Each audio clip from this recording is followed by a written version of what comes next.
मस्साजोगचे सरपंच संतोष देशमुख यांचं हत्या प्रकरण चांगलंच गाजतंय।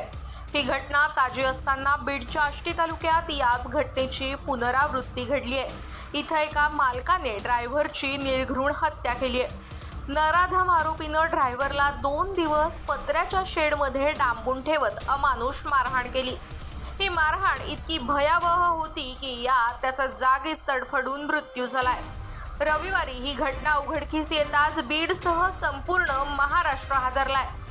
विकास बनसोडे असं मृत पावलेल्या तरुणाचं नाव आहे। तो मूळचा जालना जिल्ह्यातला रहिवासी आहे। तो आष्टी तालुक्यातल्या पिंपरी घुमरी इथल्या भाऊसाहेब क्षीरसागर यांच्याकडे ट्रक ड्रायव्हर म्हणून काम करत होता।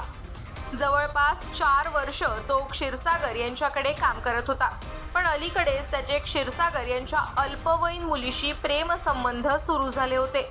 याचा संशय क्षीरसागर यांना आल्यानंतर त्यांनी काही दिवसांपूर्वी विकासला कामावरून काढून टाकलं। विकासला कामावरून काढून टाकलं असलं तरी त्याचे मालकाच्या पोरीसोबतचे प्रेमसंबंध कायम होते। दरम्यान मागील आठवड्यात विकास कड परिसरात कामानिमित्त आला होता। कडला आल्यानंतर तो क्षीरसागर यांच्या मुलीला भेटायला तिच्या घराच्या परिसरात आला। दोघे जण भाऊसाहेब क्षीरसागर यांच्या घरामागे असलेल्या शेतात एकमेकांना भेटले, पण अशा प्रकारे भेटणं विकासच्या जीवावर बेतलं।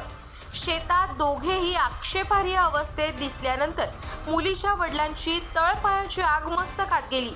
त्यांनी आपल्या काही नातेवाईकांच्या मदतीने विकासला पकडलं। त्याला 2 दिवस एका पत्र्याच्या शेडमध्ये डांबून ठेवत अमानुष मारहाण केली। आरोपींनी दोरी आणि वायरच्या सहाय्याने विकास बनसोडे याला बेदम मारहाण केली। मारहाणीमुळे विकासचं संपूर्ण शरीर काळनिळं पडलं होतं। ही मारहाण इतकी भयंकर होती की विकासचा तडफडून मृत्यू झाला। या घटनेनंतर परिसरात खळबळ उडाली असून या प्रकरणी 10 जणांवर गुन्हा दाखल करण्यात आला आहे।